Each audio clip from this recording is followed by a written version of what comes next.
भक्तों ओम नमः शिवाय, श्री शिवाय नमस्तुभ्यम, जय श्री महाकाल। जी हाँ भक्तों, क्या आपके घर में कोई ऐसा व्यक्ति है जिसका विवाह नहीं हो पा रहा? आप लोग बहुत ज्यादा परेशान हैं उसके विवाह के लिए, या आखिरकार उसका जो विवाह है वो हो क्यों नहीं रहा? आप लोग बहुत ज्यादा परेशान हैं कि उसका विवाह नहीं हो पा रहा।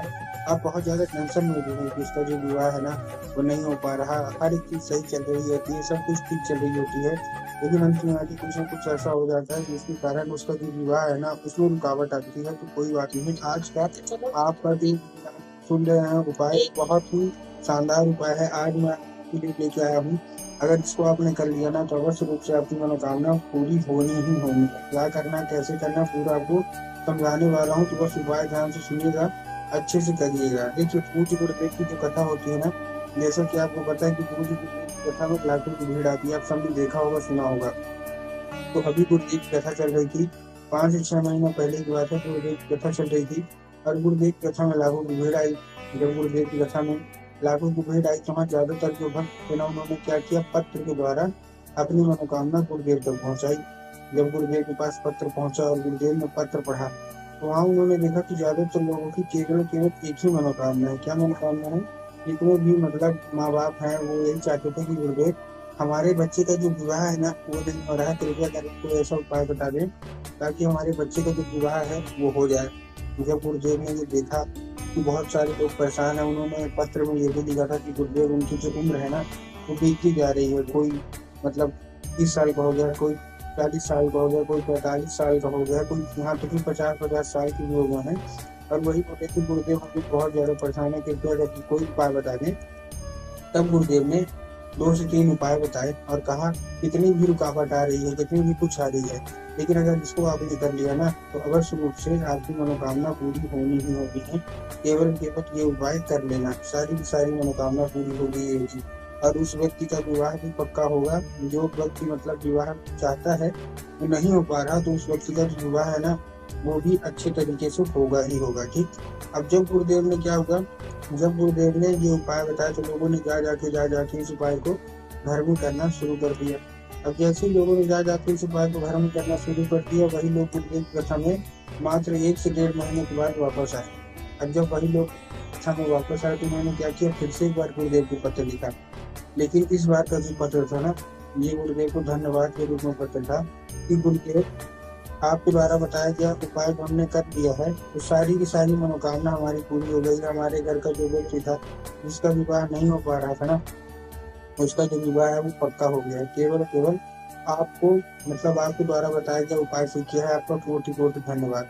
तो देखिए, जो लोग मेरी आवाज सुन रहे हैं, अगर आपको भी जानना है कि आखिर ऐसा कौन सा उपाय है जिसको करने मात्र से लोगों की सारी इच्छा, सारी की सारी मनोकामना पूरी हो जाती है, तो चलिए हम बताते हैं आपको आज ही इस वीडियो के माध्यम से कि आपको करना क्या है। बस उपाय ध्यान से सुनिएगा, अच्छे से करिएगा। अगर आपने उपाय ध्यान से सुनकर अच्छे से किया, अवश्य रूप से मनोकामना पूरी होगी होगी।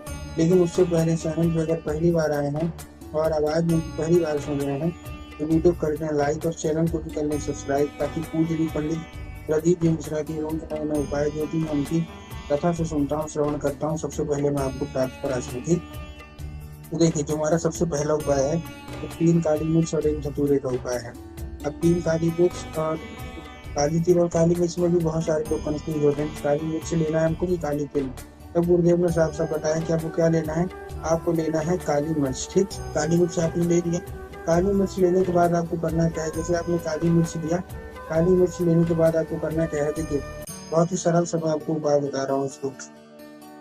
काली मिर्च आपने लिया, काली मिर्च के साथ आप एक धतूरा ले लीजिए। धतूरा लेने के बाद आपको देखिए क्या करना है, जैसे आपने धतूरा लिया, धतूरा लेने के बाद आपको उसी व्यक्ति के हाथ में दे देना और भेज देना है कहाँ, सीधा सीधा आपको कहाँ भेज देना है, शिव मंदिर। शिव मंदिर भेज दिया। शिव मंदिर भेजने के बाद आपको करना क्या है, जैसे आपने शिव मंदिर भेजा, शिव मंदिर भेजने के बाद उसको बोलना है कि दक्षिण दिशा में खड़ा हो जाए और उत्तर की ओर अपना चेहरा तक ले। और देखिए, दक्षिण और उत्तर में बहुत सारे लोग कंफ्यूज होते हैं, दक्षिण क्या होता है, उत्तर क्या होता है, हमको थोड़ा साफ साफ बताओ। तब गुरुदेव ने साफ साफ बताया कि आपको जिस भी शिव मंदिर जा रहे हैं ना, उस शिव मंदिर की जिधर साइड जलाधारी होगी, आपको अपना चेहरा उधर साइड करके खड़े हो जाना है। ठीक, खड़े हो गए। खड़े होने के बाद आपको करना क्या है, जैसे आप खड़े हो गए, खड़े होने के बाद आपको एक नाम लेके, महादेव तो बहुत ही सुंदर सा नाम है, श्रमधेश्वर महादेव।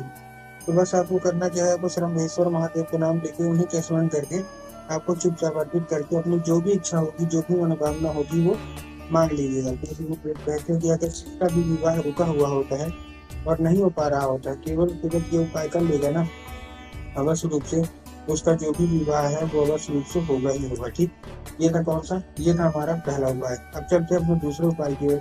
इस उपाय में आपको चाहिए क्या क्या, देखिए इस उपाय में आपको क्या चाहिए, सिंपल सा बता रहा हूँ। इस उपाय में आपको चाहिए 11 लाल फूल। क्या चाहिए, केवल केवल 11 लाल फूल। ठीक, 11 लाल फूल ले लिए। 11 लाल फूल लेने के बाद आपको करना क्या है, जैसे आपने 11 फूल लिया, देखिए फूल कोई सा हो सकता है, गुलाब का ले लीजिए, गुड़हल का लीजिए, कोई सा भी फूल हो सकता है। ठीक, अब कोई सा भी फूल होने के साथ बस एक दो चीज का ध्यान रखना है कि पहली बात तो कहीं से मुरझाया हुआ नहीं होना चाहिए, पहली चीज। दूसरी चीज आपको क्या ध्यान रखना है, वो भी चीज आपको ध्यान रखना है कि जो फूल है वो एक किस्म का होना चाहिए। अगर आप गुलाब का ले रहे हैं तो केवल केवल गुलाब के लीजिए, अगर आप गुड़हल के ले रहे हैं तो केवल केवल गुड़हल का लीजिए। ये नहीं करना कि 2 फूल गुलाब के ले लिए, 3 फूल गुड़हल के ले लिए, 4 फूल किसी और के ले लिए, ऐसा आपको बिल्कुल भी नहीं करना है। ठीक, ले लिया, लेने के बाद आपको करना क्या है, जैसे आपने लिया, लेने के बाद आपको एक काम करना है, पहुंच जाना है सीधा सीधा शिव मंदिर। अब आपके दिमाग में आया होगा कि शिव मंदिर जाएंगे तो जाके बाबा भोलेनाथ के ऊपर अर्पित कर देंगे, जो भी पूछता गलत है। आपको बाबा भोलेनाथ के ऊपर अर्पित करना ही नहीं है। आपको कहाँ अर्पित करना है, आपको अर्पित करना है माता सूप सुंदरी की घर। अब देखिए, जिसको पता है कि माता सूप सुंदरी की जगह कहाँ होती है उनका तो ठीक, लेकिन बहुत सारे ऐसे लोग हैं जिनको यही नहीं पता कि माता सूप सुंदरी की जगह होती कहाँ है। तब गुरुदेव साफ साफ बताया कि जलाधारी है, जलाधारी के दाएं साइड मतलब राइट साइड में माता सूप सुंदरी की जगह होती है। बस आपको करना क्या है, माता सूप सुंदरी की जगह पे आपको चुपचाप क्या कर देना है, आपको अर्पित कर देना है बस। क्योंकि तो कहते हैं कि अगर माता सूप सुंदरी आपसे प्रसन्न हो गई ना तो अवश्य रूप से मनोकामना आपकी पूरी होनी ही होनी है। ठीक, ये था हमारा दूसरा उपाय। अब हम चलते हैं अपने तीसरे और आखिरी उपाय की ओर। अब देखिए, तीसरे और आखिरी उपाय में आपको करना क्या है, इस उपाय में आपको लाल चंदन लेना है। लाल चंदन लेने के बाद पहुंच जाना है कहाँ, सीधा सीधा शिव मंदिर। ठीक, शिव मंदिर पहुंच गए लाल चंदन लेने के बाद। लाल चंदन लेने के बाद जैसे शिव मंदिर पहुंचेंगे तो आपको क्या करना है, माता शोक सुंदरी वाली मैंने आपको जगह बताई ना, उसी जगह में अपने दाहिने हाथ की कोई एक उंगली से 3 बार बिंदी के रूप में टीका लगाना है। कितनी बार, 3 बार बिंदी के रूप में टीका लगाना है। अब 3 बार बिंदी के रूप में जैसे आपने टीका लगाया, अपनी मनोकामना मांगते रहिए दाहिने हाथ की कोई एक उंगली से। ठीक ना, दाहिने हाथ की कोई एक उंगली से लगा दिया। लगाने के बाद मनोकामना मांग ली, खड़े रहिए। खड़े होने के बाद आपको क्या करना है, जैसे आप खड़े हैं, खड़े होने के बाद उसको औषधि के रूप में मान के उसी जगह पे आपको फिर से 3 बार अपनी उंगली टच करना है और वो उंगली लेके आप घर आ जाइए। घर आने के बाद आपको करना क्या है, जहाँ आप लोग सोते हैं ना और जिधर साइड सर करके सोते हैं, उधर साइड की जो दीवार होगी ना, उसी दीवार में आपको क्या करना है, उसी दीवार में आपको वो आपकी उंगली 3 बार आपको लगाना है। पूज्य गुरुदेव कहते हैं इस चंदन की देवी स्वयं माता सुख सुंदरी आपके घर में प्रवेश करती है और आपका जितना भी मतलब विवाह नहीं हो पा रहा होता है, ऐसा कुछ होता है तो आपका मन चाहा विवाह अवश्य रूप से होता ही होता है। उम्मीद करता हूँ आज के ये उपाय सारा से सारा समझ में आ गया होगा।